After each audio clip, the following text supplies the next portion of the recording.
appreciate it one bit. "Get out of my house," she screamed. First off, honestly, you're not about to kick me out my house. That's not that's not about to happen. Welcome back, friends. It's Ronnie. You guys really seem to like the animation we did last week, so for this Animated Monday, we have my psycho mom kicked me out on my birthday. First off, don't ever talk about your mom like that. But animated. Today's random subscriber shout out goes to JD. JD, appreciate your support. I never had to worry about money. I had loads of friends and did pretty well at school too. Some people said I had it all. All except a dad, of course. My dad passed away when I was 12, leaving me and my mom alone, though comfortable. Every morning was similar. I woke up at 6 a.m. sharp and went on a run. I'd run a block or two, then swing by the bakery around the corner from our building to get my mom's breakfast. When I approached my building, I saw a woman at the entrance. She was ringing my doorbell and mumbling under her breath. I tapped her on the shoulder. What? If I pull up at my apartment building and you hitting the doorbell like this, I'm not tapping you on the shoulder. I'm gonna just wait till you go ahead and get up out of here. Mumbling under her breath. I tapped her on the shoulder and said I was the owner of the apartment. And to my surprise, she suddenly hugged me. She then took my face in both her hands and said, "My son." I heard a record scratch. Son? I didn't have a mom. I'd been alone since my dad died. She started telling me about how she left my dad ages ago and only recently found out that he died and her son was alone. I felt bad for her. She made me uncomfortable, but then she started crying. I didn't feel like I had a choice but to let her come in and stay in the guest room. First off, kids, I don't know how common this scenario is where people pop up trying to be parents, but it's usually just a no-go. You know, hey, maybe we can meet for coffee somewhere, public area. Don't invite them into your house. Mistake number one. Come in and stay in the guest room. I locked the doors when I left, though, so if she was just a thief, she couldn't get out. All I knew about her was that her name was Tiffany, and she was apparently my mom. After that, Mom just sort of started living with me. It was really weird. I decided to just accept it, though, even if it was really strange and sudden. I continued to go to school, and one day I was at the cafeteria with my friends, watching my crush from far away. She was sitting at her usual table with her artsy friends. She never noticed me, but her friends always saw me staring and had such judgy eyes all the time. My best friend Tanya caught me staring and asked, "Griffin, why can't you just talk to her?" All I had to do was to look at Tanya, and she knew the answer. Because my crush was out of my league. Oh, I don't want to set anybody up for failures, but I don't really believe in leagues. If you want to talk to somebody, let's go ahead and start the conversation.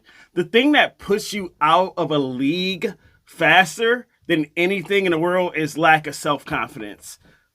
Just saying. Because my crush was out of my league. "Well, what if you threw a party?" she asked before explaining. "It would be the perfect opportunity to talk to her," she said. It sounded like a great idea. Only problem was my mom, I guessed. Did I have to ask for permission? When I got home, I thought I had entered the wrong apartment. Everything looked different. Mom had replaced all the furniture, all the paintings, absolutely everything. I figured that the best way to ask permission would be after a nice dinner, so I started cooking after I recovered from the shock. When she was starting to eat her dessert, I gathered the courage and decided to ask, "Mom, do you think I could throw a party here for my 18th birthday?" I don't even know why I said 18th. I guess I wanted to remind her how special that day was supposed to be. My mom paused eating her dessert, wiped her mouth with a napkin, and calmly stated, "Absolutely not. There will be no parties under my roof." Before taking... Mom, you gotta go. I'm so sorry. This doesn't seem to be working out. You heard me say 18, right? I'm grown now. "There will be no parties under my roof." Before taking her plate and going to the guest room. After doing the dishes, I went to my room. I was so disappointed. I called Tanya and started venting. "Dude, just throw it anyway," was her big solution. "You only just met her. How bad can she be?" I grinned at this and told Tanya I didn't know what I would ever do without her.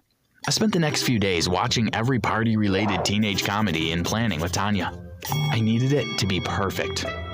On my birthday, my friends and I decorated the apartment. I was kind of embarrassed of people seeing my mom's furniture. It was so tacky and the color was hideous. But when we turned on color-changing lights, you couldn't tell the color was that bad. Plus, who would complain about the furniture at a party in a penthouse? The party was a hit. It was full of people, everyone having fun and dancing. I was watching my crush the entire night.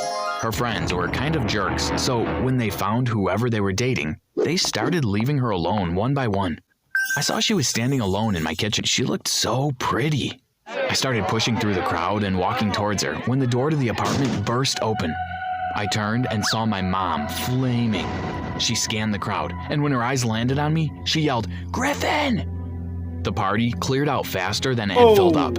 It sucked watching everyone leave, but it was so embarrassing to see my crush grab her coat and run out. My mom stalked towards me in her pointy high heels and started yelling at me. I didn't hear most of it. I was mourning the loss of my awesome party, but I caught the end of it. "You ungrateful little brat! This is what I get after coming back!" My mom yelled at me. Something in me snapped. "Maybe you shouldn't have left in the first place," I yelled back. "I couldn't, and I had to pick myself up all alone when I lost my dad. But you are the victim?" My mom and I started having a screaming match. I let out every word I had wanted to say to her whenever I got frustrated with her, but she didn't appreciate it one bit. "Get out of my house," she screamed. "Your house? I'll leave only because I hate you." Be careful with that H word. It affects people very differently. First off, honestly, you're not about to kick me out of my house. That's not that's not about to happen. I screamed back before grabbing my jacket from the hanger and slamming the door shut behind me as I left. I didn't want to see her. It was as I wandered the cold streets of the city that I noticed I had nowhere to go. All my friends were probably on their way home or clubbing, and I honestly didn't know how to get to their houses in the dark. I walked for a long time until I found a 24-hour diner. Great timing, because I felt like my stomach was starting to consume itself. To my luck, there was a woman working there, maybe in her 20s. I was legal now, so there was really no harm in flirting myself into a free meal. I made up this elaborate lie about my sickly mother, and the woman gave me a free burger and fries. Dude got money. That was literally the intro of the video. I'm kind of confused at the dynamics this story's taking. You already have money. Like, why are you begging for free food? There's so many hungry people out here that I don't like when people who have money are still begging for free food. I can't stand the free food people. Facts. There's no such things as free. That restaurant paid to have that food to cook, just so you know. The woman gave me a free burger and fries, with a milkshake on the side. I gave her a fake number when she closed up the diner, but then I realized I still had nowhere to go. I had to find a place to sleep. I heard some buzzing coming from behind the diner and went to check it out. There was a vent near the ground at the back of the building. Warm air was coming out of it, and boy, how I needed warmth. The vent was next to a dumpster, which was pretty gross, but I really did need somewhere to sleep, so I laid down in front of the vent and dozed off. I woke up pretty late. The sound of traffic broke my sleep. You'd think the sun rising would have done it, but I didn't see any sunlight because I had been covered by garbage bags. I pushed them off me, super irritated. I caught a whiff of myself. I stunk like a skunk. Now that it was daytime, I recognized the way to Tanya's house and started walking in that direction. I need to know who's the psycho in this video. You calling her psycho? You sleeping next to a dumpster because of an argument? You begging for free food? You giving this woman a wrong number? Who's the psycho here, bro? Maybe she is and pass it on to you, Chief. When I knocked on the door, I was exhausted. Tanya opened the door pretty quickly. "You look like hell. What happened?" she asked me as I took off my shoes. "You also smell like hell," she added, covering her nose. I was about to throw myself on the couch because my entire body hurt from sleeping on garbage, but she grabbed the back of my shirt and pushed me towards the shower, where she left me after giving me a huge t-shirt and sweatpants. After I showered, Tanya let me sleep on the couch without asking too many questions.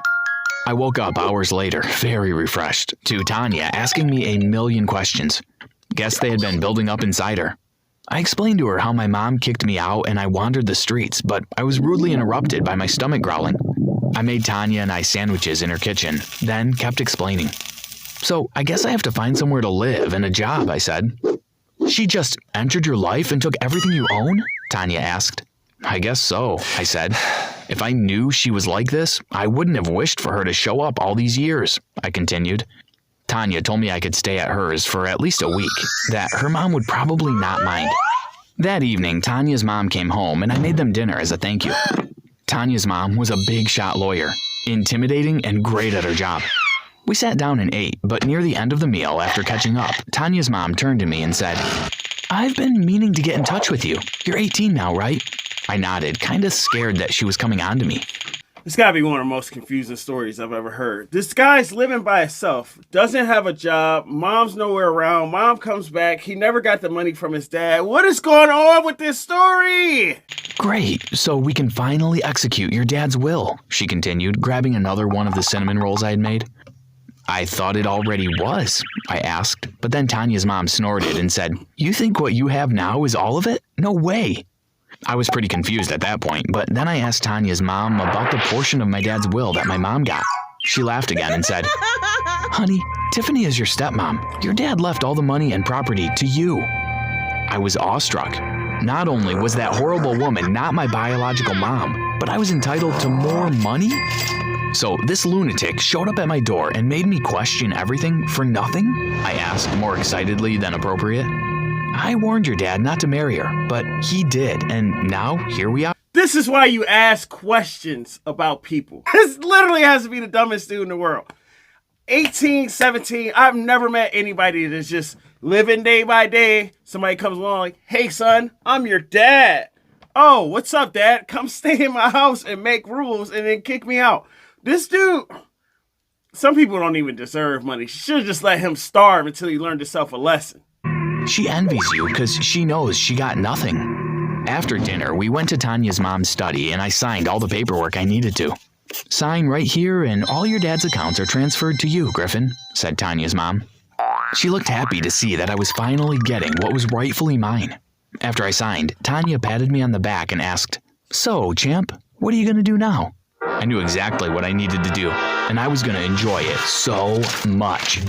I knew exactly what my mom, or I guess I should call her stepmom, would be doing the next morning. She hadn't stopped talking about the malls since she walked into my life. While she was gone, I used the spare key I had given Tanya and entered our, or I guess my, apartment. The movers who came in right after me were super efficient. I honestly told them to just take anything tacky, and that wasn't in my room, the kitchen, or in my bathroom. The rest, they threw in a few boxes or carried downstairs as it was. I stood around watching my apartment be cleansed of evil. Soon, there was no trace of my stepmom. After the movers left, I enjoyed the view from the window. All of my stepmom's belongings were on the sidewalk in front of our apartment. I peeked out the window every so often because I didn't want to miss the exact moment when it clicked in her little mind. I saw a taxi pull up beside the mountain of stuff and hot pink heels step out. My stepmom started looking at all the stuff, probably thinking it all looked fabulous and very much her taste, before realizing that it was exactly to her taste because it was her stuff. I couldn't hear her scream, but I waved from my penthouse when she looked up at me. I waited at the door for the elevator to ding. She stepped out, fuming, and shoved me into the apartment. "How dare you, you obnoxious," she started before I cut her off, waving the documents Tanya's mom had given me in her face. I bet you think I'm on his side, right? No. This is still one of the dumbest dudes I've ever seen in my life. You're doing all this. Anybody who can barge into your life is clearly dangerous. Call the police, have the police waiting on her when she pulls up. Not a he revenge story. This dude's not that smart. Don't follow his lead. "I know the truth, Tiffany. You're not entitled to any of this because Dad knew you didn't deserve it," I said. She started tearing up, so I felt kind of bad. But then I remembered that I had pretty much been alone since Dad passed away, and only now she showed up because she wanted my money. "I cooked for you, I cleaned for you, I welcomed you in my home while you were off spending my money. I want you out of my house right now," I yelled at the woman in front of me. She already had a thick layer of makeup running down her cheeks. She ran out and slammed the door behind her. Not even a week later, I threw another party, much bigger than my last. Music was booming, Tanya was off somewhere playing Truth or Dare with some nerds, and everyone was having the time of their lives. The apartment was pretty much empty, so my stress levels were at zero, at least while I was thinking about my crush. I couldn't see her anywhere. Did she get spooked after the last party? Maybe she thought everyone was gonna get kicked out again. I wanted to kick myself. Did I really ruin my chances that bad? But then I saw her. She was out on the balcony by herself, enjoying the view, I'm guessing. Maybe it was how tired I felt after the last few days. Maybe it was the sight of her all alone. But I wasn't at all scared to go up to her and leaned on the edge of the balcony next to her. Hey, I said. Internally, I celebrated that my voice didn't crack or something. Hi, she said, turning to me and smiling. I almost turned into a puddle. She congratulated me on getting rid of the tacky furniture. Was it really that bad? I asked, pretty embarrassed of it, but she just said, yeah, and chuckled, so I felt at ease.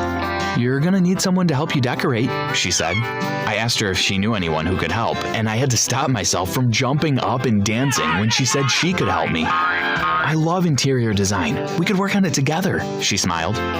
We spent the rest of the night talking about our interests and what the apartment could look like and stuff. I guess Tanya was right when she said a party is the perfect opportunity to talk to your crush.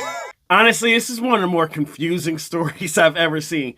You could have stopped all this by just calling the police as soon as this woman showed up with this crazy story. But if you like this story, let me know in the comments what your favorite part is. Don't forget to strike a pose on that like button. Subscribe now to join the AYOFAM. I'm going to see you guys in the next one. Bye. Ooh, I had to sneeze so bad. Bye. Perfect.